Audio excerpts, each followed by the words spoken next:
You want to hear my birth story. Many of you know it was traumatic, and I don't hear many traumatic birth stories shared like this, so I thought I would share this with you. Stay to the very end. Bear with me and my pregnancy brain. It's a bit choppy, but we got this. Gwen, hi, my name is Savvy. I am a mother of two. I've got one boy who's 3 years old, and I have another one in the womb. So I've got 5 weeks left, have this beautiful pregnancy. I have another boy in here. We are due July 29th, and I wanted to get my pregnancy birth story out before this one comes. So what I thought I would do is just share with you my birth story. It was very traumatic, so that's why I didn't rush to have another one right away. And I also wanted to come on and share this with you, even though it's very uncomfortable. It's not easy to talk about, but I know I'm not alone, and I know that there are many others who are also in the same shoes and who maybe feel stuck in the trauma, stuck in the depression, stuck in the darkness. Maybe they don't ever want to have another kid because of how horrific or scary your first birth was, or your last birth that you had. So my purpose and intention of sharing this with you is to give you hope, to let you know that you're not alone if you feel like you're alone in the trauma. So I am Mi'kmaq tribe, First Nation, Indigenous person from Canada. And with that, I have a TED Talk out. You can check it out if you just YouTube Savvy Simon TED Talk. You will have more of an understanding of what it's like to be an Indigenous person and what we go through. So the reason I share that is because being an Indigenous person, there's a lot of challenges and obstacles that we have to overcome on a daily basis, on top of just being a human being. And so with that, it affects people differently. And I am an empath, so I'm somebody who is very empathetic, who really feels deeply. I'm very intuitive. I am very emotionally aware. And so that can be strenuous and hard on the soul, on the heart. And I just wanted to let you know, like, in case if you're that way, you're not alone in that, and share a bit of my experience. So when I got pregnant, it was actually a planned pregnancy with my partner, and we both really we felt like we were in a good place at the time, and we felt like we really wanted to start a family, and we decided to go for it. And it actually happened very quickly. I know I'm very blessed, very grateful to have conceived very quickly.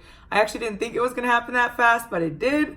And so, then, and I'm trying to be very careful with how I word things because I don't want to hurt anybody. But at the same time, I want to keep it very real and share with you the hurt that I was going through when I was pregnant, because this is so real, so relevant, and very common with a lot of other people as well. When you are a young woman or a girl and you think about when you're going to be a mom and when you're going to be pregnant, and you have this vision, you have this visual of how your people are going to be there for you, or certain people in your life that have always been there for you are going to be there for you. And then it happens, you get pregnant, and they're not there for you in the way that you thought they would be. And that can crush your spirit, especially navigating through all the hormones and everything that a pregnant woman goes through. And so there was somebody in my life who I'm not going to mention out of the respect of that person. I love that person very dearly. But that person was not a good support system when I was pregnant. And it turned to be very toxic. And there were some measures that I had to take to protect my child, which I wish I never would have had to have done, but I had to do it because I had to put the baby number one. And so that's what happens. When you become pregnant, you are protecting this baby. You are the one that's going to protect the child's life. And I have had a miscarriage before, So before Wasadig, and I know what that feels like. I know what that pain is like. I know how horrible that is to go through, and I never wanted that to happen with Wasadig. And so I was willing to do, whatever I needed to do, step out of my comfort zone, be very uncomfortable, and do what I had to do to protect my child.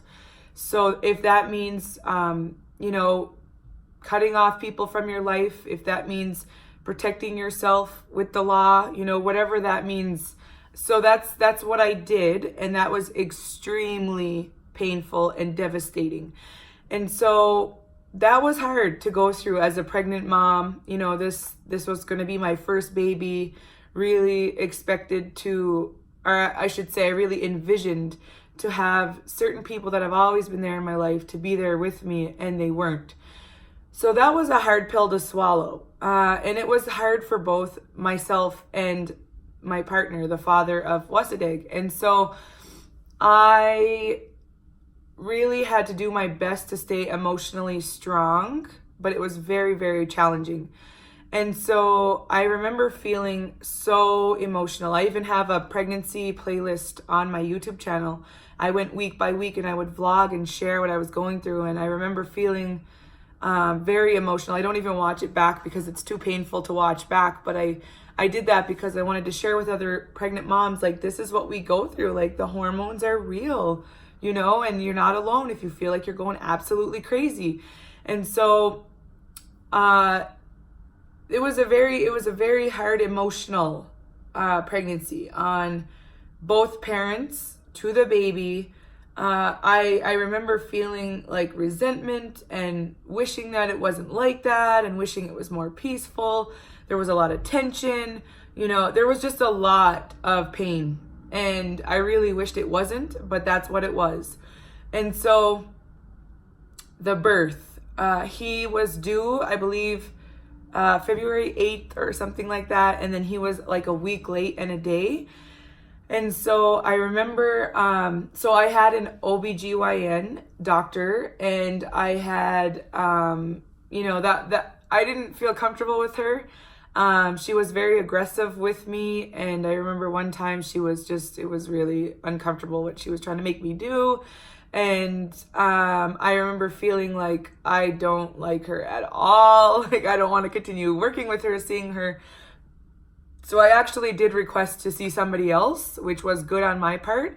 And so I did. And so when I saw the other doctor, once I was a week late, my blood pressure was up. So they told me that, they really recommended I get induced. And I just remember feeling like I didn't really have a choice, even though I did. She did say, like, think about it, whatever you want to do. But it was like this big fear-based thing. And so I remember we went to go eat. We ate some butter chicken at Chaba. No, where was it? It was in Halifax at, what is that called now? Prairie Village downtown. Thinking, like, do we get induced? Do we go into the hospital? And I remember at that time, like, I didn't really know what being induced meant. I didn't know how painful it was. I didn't know the different things that they do to induce you. I had really no idea of what that all entailed. And I kind of wish I knew more. And before I got induced, I also got a membrane sweep. And if you've never gotten a membrane sweep, I just want to warn you right now, because I was never warned. It is painful as heck, okay? So the things that, they want to do to you, you do have a choice, and you don't have to just do as they say, okay? And I've learned so much from my first pregnancy and birth experience that now I am so much more aware, awake, educated, open to learning. I'm listening to birth podcasts this time around, and, things like that, right? So anyway, after I had that painful, membrane sweep where they go inside of you and sweep and, check things out or whatever. So finally then I was already like in pain down there, trying to figure out, do I get induced? So we did decide to get induced, because we were just trying to think of the baby and all this like fear base going around, the baby. And so then I go into the hospital, and I remember I was wearing my "We Are Still Here" shirt. it's a language shirt it's a native language shirt. And one of the nurses was like, "We are still here. Yes, we are." And I'm like, "Yes, we are." In my head. It was a long process, the whole birth, the whole induction. So I get induced, and they tell me like, okay, so you're gonna, plan to stay at the hospital for a while, like pack some things, so you're gonna have your things here. And so the first induction I got was called Cervidil. And again, I wasn't really like prepared or informed of exactly what does this mean? What do they do? And that's for me, like, and for anybody, like it feels really good to be informed and to be educated and just aware of what is going to happen to your body. What are they going to do to you? And so this is really graphic, and I'm going to share because I wish I knew when I was in the situation, and I really had no idea. But when I believe they don't even do Cervidil anymore, that they stopped doing this. Yay, me, for being a guinea pig for them. But basically what they do is they put something inside of you, and they literally go like this deep inside of you, like if that's even possible. And it hurts like mother freaking hell. Like I screamed and yelled, and it hurts. And they put something way up in you that is supposed to help open you up and get things going and get things activated. And when they do that once, if it doesn't work, you have to wait. Well, they told me I had to wait 24 hours. 24 hours, and then they'll do it again if it doesn't work. And so I'm like, I hope this works, because that was on a scale of 1 to 10, it was a 20, okay, of pain. So then, and we're in the hospital, we're staying overnight. So basically, you're just there. Like, you're just there waiting to see, did this induction even work? And then they check you like 12 hours later, and that hurts. Every time you get checked, it hurts. Everything. Like, there was just so much invasion of my body. I hated that so much. It doesn't feel good. And so then they checked me, and they're like, maybe you've like, I don't even know if I moved an inch, not even an inch, a centimeter, like of being dilated. So that was extremely discouraging. So then they said, we're going to have to do it again. And so they did it again, and it was extremely painful. And after the next 24 hours, they checked me again, and literally I was like not budging. Like, this baby was not ready to come out, And so, so then finally, after like the 48 hours, I get induced again a third time with the Foley catheter, which is also known as the balloon. So it's like they go inside of you again, and they put this balloon inside of you, and like it's supposed to activate things and help the labor move along. And so that happened. That was painful. I feel like that wasn't as painful as the Cervidil, but maybe at that point I was so torn up and numb, maybe, that it just was all like, oh my God, let's just get things moving. So at this point, I'm like 48, or maybe like, I'm probably about 50 hours into it, right? Of this labor and this labor process. And I'm in extreme amount of exhaustion, pain. So I remember my partner's dad, mother came, and so my son's grandmother came, and uncle and auntie, Will and Abby from Alex's side, which was nice. It was a nice distraction to have people over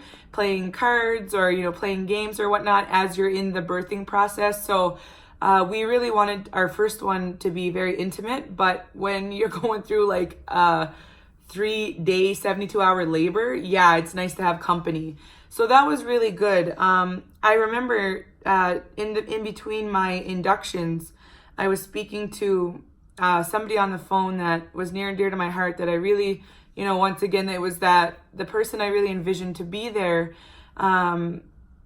was trying to come and ended up, it was still very toxic over the phone, and my blood pressure started to rise. And so the doctor or the nurse had said, whoever you were talking to on the phone, don't talk to them anymore until you give birth, because it is just raising your blood pressure.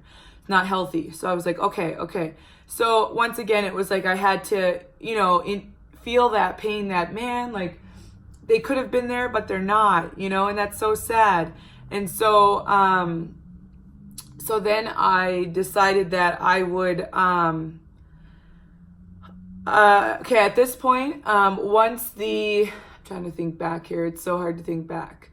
But I remember after the third induction, the Foley catheter, I then had, some things were moving along, but I remember feeling like I was in a lot of pain. And I can't even remember like when the contractions started, but when they did, holy smokes, apparently, I don't know, because I only know what induction contractions feel like versus natural. I don't know what a natural contraction feels like. So apparently the induction contractions are like very intensified and like so much worse than what a natural contraction should feel like.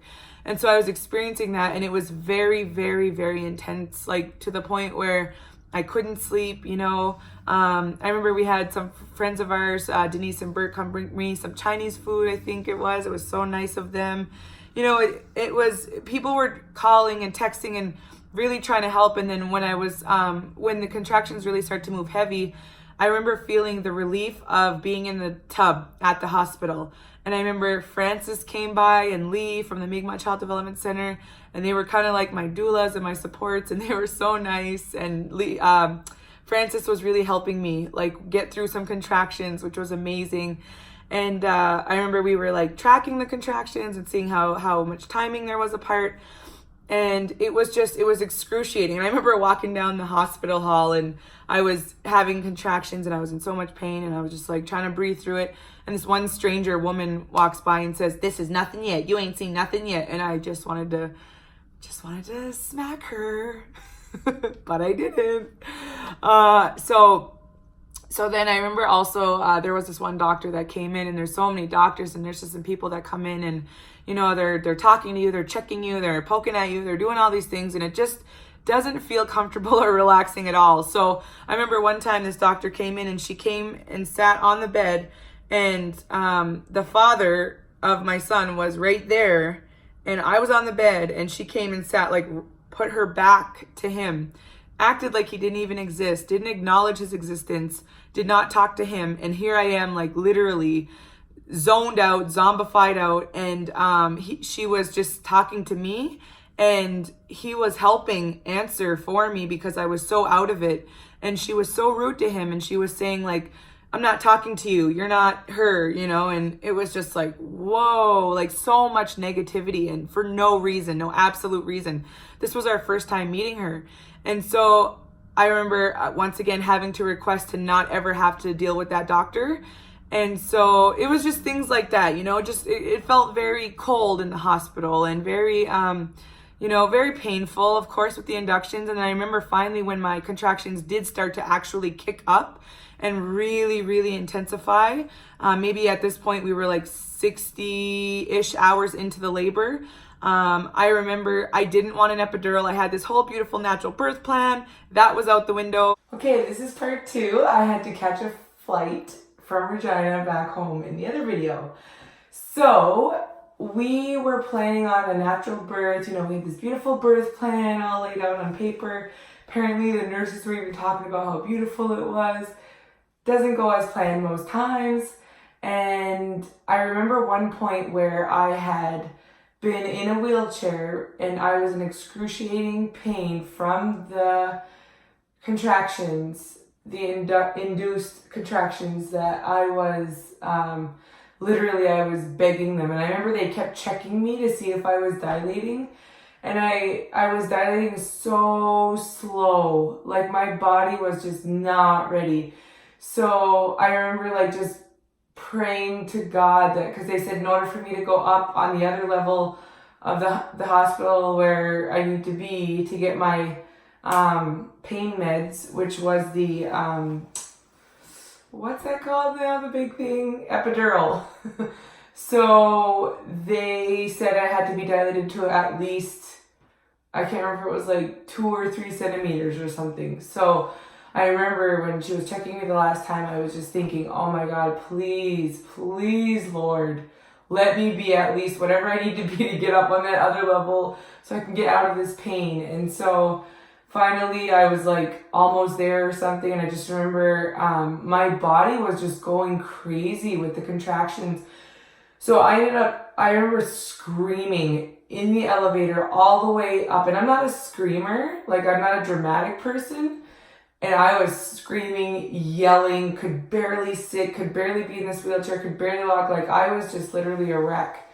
And at that point, I would say I was probably, I want to say maybe 40 hours into the whole labor experience at that point. So then when we get up there, I just remember the nurse. There was a nurse and there was me and the father of my baby. And we did not know what the heck we were doing. We were trying to figure out these moves of how you get this baby out. And like, I just felt so unprepared. And I felt so not knowing what to do. Felt like every position was just not right. Actually, rewind. Before we start pushing, they asked for the epidural and I say yes. And I remember when I was sitting there, I'm so scared of the epidural, you guys, because as you know, there's a lot of horror stories about the epidural, okay? So there's a lot of things that have gone wrong with people that have affected them for the rest of their lives. And there are some good epidural stories. Mine's a good epidural story, thank God. But I just remember knowing that I had to be absolutely still, do not move. It could hit a different nerve. It could fudge things up for the rest of your life if you move. So in order for me to stay focused and still, I actually prayed the St. Michael's prayer. And that's what helped me to stay on task. Ooh, big kick. Ooh, he's moving a lot. Hi, buddy. You're going to give me an easier labor, hey? So then after the epidural, thank God, I was able to stay very still for it, to not move, and to get that. And I remember they had a really cool bed at the hospital where it went like this. So I was kind of like laying on the bed, but then it like went, and then I was like sitting up like this, and I took a nap because the epidural kicked in and I could finally relax and stop having all those crazy contractions for like several hours nonstop. So I finally relaxed, and then I took a nap, and by the time I woke up, they broke my water because it wasn't breaking on its own. So they broke that. I honestly didn't feel it because I was on the pain meds. And then finally, like they said, okay, like you're ready to go. You can start pushing. And then it was just us two and the nurse. And like I said, we had no clue what we were doing.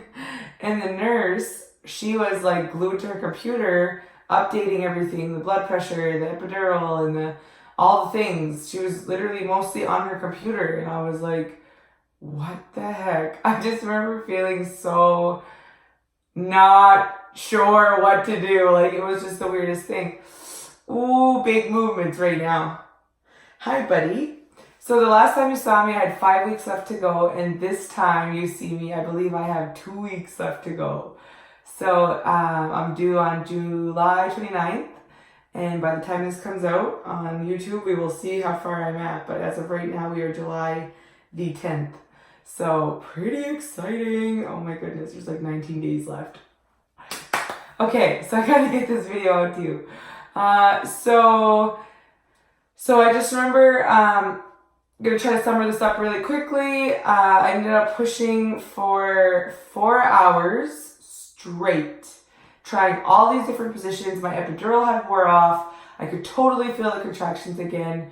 And then they tried to like top me up with like oxytocin and stuff like that. And I think, no, they didn't try to get another epidural, but I remember they kept trying to give me things, and it was like, it was always too late or something. So anyways, it was very, very painful. And I remember asking them to bring in Jill Stairs. No, not Jill Stairs. Jill Blue. Jill Stairs, my accountant, pregnancy brain. Anyways, I remember asking them to bring my friend in, and so it was her and the father of the baby and myself. And so I remember just like, just like, oh man, wanting to draw strength and just get this over with. I ended up busting a blood vessel in my eye, so it was like bloody red after the 4 hours straight of pushing. There was no break. 4 hours straight. And I did not work out before this pregnancy, this birth. So I don't know how I did that. And then finally it came to a point where like the baby's head kept ducking in and out, ducking in and out. And then the nurses and doctors came to me and said, we're going to look at a C-section now. And I was like, oh, no, you don't. After all this time, after all that time, it must have been like, okay, I'm really bad at math and the timing, but I know that my whole labor and birth and delivery was 72 hours. So at that point, it must have been like 65 hours into it or something like that.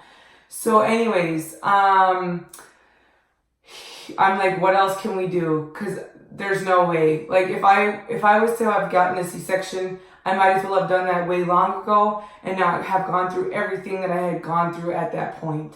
So to me, it was like, oh man, that would just be the worst thing ever. That would just be like double brutal, So they said, well, we could do the, forceps and pull them out. And so I'm like, okay, well, I guess we'll do that. So then they're like, okay, well, take this drug. So it's like another drug. And it was a episiotomy. And then I didn't know that they were going to cut me down there. I mean, they probably told me. I don't remember. I mean, I was all so zombified at that point, I was just like, I want him out. I don't want a C-section. This is ridiculous. I don't know why he's not coming out. I was getting angry. I remember feeling very incompetent, feeling like I'm not capable of giving birth. I don't know why my baby's not coming out. And so by the time you go into this big operating room and everybody's wearing all these doctor suits and whatever. The father of the baby, Alex, was wearing a suit as well and like covered up mask, and I'm like just laying on the table, completely drugged out and not there, just gone in all the ways, cannot feel my body, cannot feel. And I remember them telling me, you need to push one more time. And I was like, are you kidding me? Like, I am literally beyond dead and I cannot push. And so they were like, just one more time, just one more time and then he'll be here. And I was like, are you sure? Like, after all of this, it was like 70 hours, 71 hours in at this point.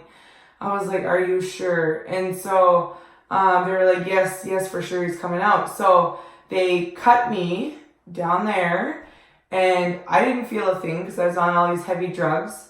And then I remember the father of my son found this motivation and he started like yelling at me like a football coach.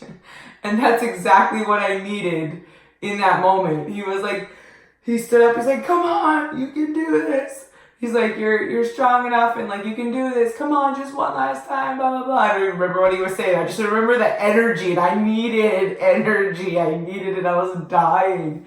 And so I was like, okay, one more time. And then so I pushed and they said, just one more, just 2 pushes total, one more after this. And then he'll be here. And I was like, I can't. And then I remember the dad also broke down. Alex broke down crying too. And he was just like, I think he was just so amazed and shocked at what I had to go through to bring Wasadeg into this world. I'm trying not to get emotional. And so then they brought our boy. And here he was, this chubby, dark little, cutie little boy who looked like he was a little Inuit baby. He had his little moon eyes. And we were like, wow. We had no idea what he was going to look like. And then Alex went with him to the operating table and he cut the cord. And then they brought the baby over to me to do skin to skin. So we did that. And every time the nurse held the baby, he would cry, except when he was with me or with his father, he would not cry. So that was really cool. That was really cool that he knew. It's like he knew who his parents were. Silly me, I forgot to tell you guys, why was his head ducking in and out for 4 hours? Why wouldn't he come out? So when I was in the operating room, the doctor that actually operated on me was the same female doctor that was really rude and mean to Wesadeg's dad. So that was like, oh no. And so at the end of it, I am very grateful that she did tell me that my tailbone is curved. So she said, did you get into an accident when you were younger or anything like that? And I was like, oh wow, like it really did trigger a memory in me that when I was younger, I did go GT cruising in the winter on the res, and I did injure my tailbone, never did anything about it, and it affected my labor and birth. So that was crazy. So she didn't say that I wouldn't be able to give birth naturally again if I wanted to. All she just said was, she just notified me that that's what it was.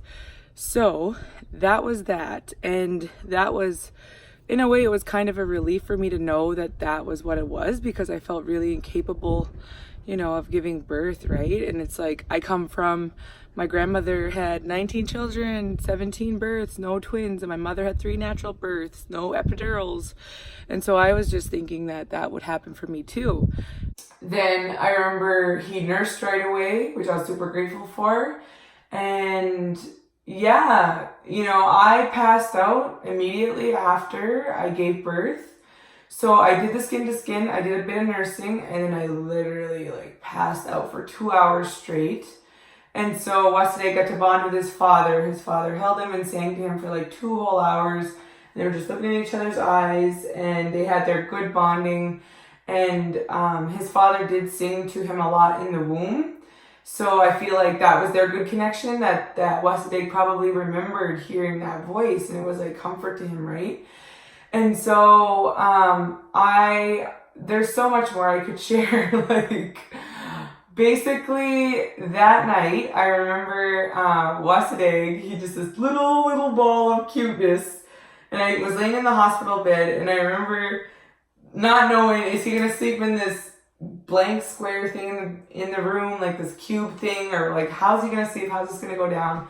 And I just remember holding him in my arms, and his father was sleeping right across on a cot, and I was right here, and I was holding him, and I remember looking at him, and he kept looking at me, and he was literally wide awake. So he was born at around 3 in the morning, and I remember it was like 7:30, 8 a.m., and he still had not slept yet. And he was just looking at me, and he was looking at his mom, and he was like studying me, and I just kept looking at him. You know, I couldn't sleep either. I was so excited to meet this boy, and, you know, my very first child, and yeah, so it was the most beautiful moment of my life. And I remember when I was holding him, like, we slept like that. So he slept in my arms. And if you knew me before being a mom, I'm a heavy sleeper. I can see through loud music, through noise, through anything. And I didn't know how this was going to be, but my mother instincts kicked in right away. Very grateful for that. And I remember holding him and like sleeping with him, and we both finally fell asleep around 8 in the morning. And I remember waking up and him still being in my arms right there. He didn't fall, I didn't roll, nothing happened. It was just so beautiful. It was one of the most beautiful moments of my whole life. My pregnancy hormones. Try not to cry, try not to cry. Yeah, and then I remember, so I actually had to be on bed rest for 6 weeks after I gave birth, and I remember it was really hard to even get up and go to the bathroom after everything that I'd been through, and my surgery, my recovery, everything.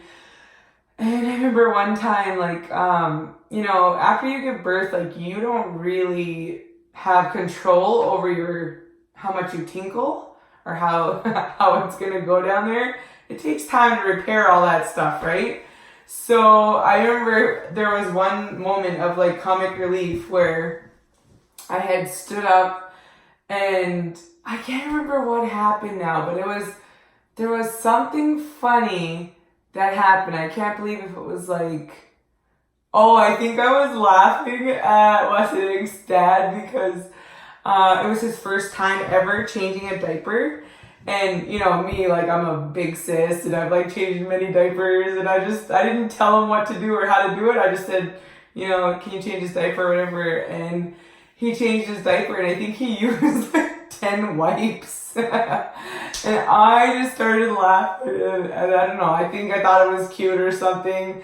And then I remember standing up, and I'm trying to go to the bathroom, and I remember I was wearing those, like, I think I just had a comfy bra on, like a sports bra or something, just a bandeau bra. And then I had on, like, the hospital underwear, those really thin, you guys know what I'm talking about. They're like whipped cream. They're just like light, thin air underwear. They're the most amazing things ever. Anyways, I was wearing those, and I was trying to make it to the bathroom, and I remember just something made me laugh. I think that was what it was. And I started laughing, and that was the first time I laughed since I gave birth. And I literally, like, just a huge puddle mess on the floor. And I was like, wow, this is happening right now. And he was laughing, and I was laughing, and I was like, oh my God, this is crazy. And I'll just never forget that, because that was a good laugh. I needed that laugh, and then we had to call a nurse, and she had to mop it up, and it was just like, yeah, so there's a lot of crazy moments like that happen. Two things that were brought to my attention since I've been making these videos, which I forgot, because there's so many things that happen in a birth, and there's so many things you're not going to remember. But there are things that will affect your birth, you know, and that's why it's really important to have a positive support circle, a positive group around you, community around you to protect you and to guide you, and to make sure that the vibes are really good and the baby's coming into the world in a good way. And there's so much I've learned this time around. This birth story is going to be completely different from my first. And so the two things were, one was that my blood pressure had risen, which had led to the induction. The blood pressure had risen because of stress from, at the time, we were living in an apartment, and there was noisy neighbors upstairs, and they were literally so loud at like 3 a.m. It sounded like they were bowling. Like, it was so loud. And I remember we had to keep complaining to the landlord, and like, so that affected stress, that affected blood pressure, that affected my induction, and the whole process, right? And then in the middle of everything, as I had told you, like, there was, you know, some people coming in and visiting and things like that. I guess I just want to share this because it's very important to be very mindful of who you are going to have around at your birth. And there was somebody, I'm not going to mention who, but somebody had made a racial comment when I was going through contractions, and had said that I sound like I'm an Inuit throat singer. And I completely forgot about that, but it is so true. It's things like that will stall your labor, because I have, now I have a doula, and, you know, I'm learning so much more. I'm being way more proactive this time. I can't wait to tell you guys about all the things I've done so differently this time around. But what I've learned is that if a mother does not feel safe, she could be 10 centimeters dilated, ready to go. And if there's not safety, then she could go and revert back to 5 centimeters. I had no idea about that until this time around. So hopefully this helps. I know this was very long. Thank you for listening and watching to the end. If you haven't yet, please hit subscribe so you can check out more of my videos. It'll hit the notification bell so it'll notify you, email you whenever I have a new video that comes out. If you have had a traumatic birth, my heart goes out to you. I feel like there's not enough out there talking about this kind of stuff, and I don't want you to feel alone. I want you to feel like you are capable. You are same type of woman as another woman that had an easy birth, you know, because it's these experiences that can be very traumatic and can really, really hurt our self-esteem. So I want to encourage you to heal. Take that time to remind yourself of how amazing you are. And you know, there are so many things that can affect a birth, and there's so many things that a lot of times as a first-time mother giving birth, we just don't know about. And if you are watching this and you're expecting for the first time, I want to encourage you to listen to birth podcasts. You know, Informed Pregnancy is one. The Birth Hour is another one, just to name a few. And if you don't have that support circle, that's how you can learn. That's how you can learn through those podcasts. And if you can, get a doula. You know, if you absolutely miraculously can, get a midwife. You know, those are the kind of things that I've been doing this time around. I also have a chiropractor this time around, and I also have a pelvic floor physiotherapist. And yeah, it's been tremendous. It's been an incredible journey. And I'm about to give birth soon again, and I'm terrified as heck. I'm not gonna lie to you. I'm very scared based on the trauma I experienced the first time around. I'm planning for a home birth with this one. Got a birth pool, midwife, doula. There's gonna be an RN there. Gonna be positive people, smudging, prayers. Oh my God, it's gonna be beautiful. It's gonna be beautiful. It's gonna be different. Wasadeg has paved the way for his brother. It's going to be great. I'm going to keep those positive birth affirmations going. Aloha. Thank you so much for tuning in. And so the other thing I wanted to mention was that, what was it? I forget. My pregnancy brain. Is my makeup running?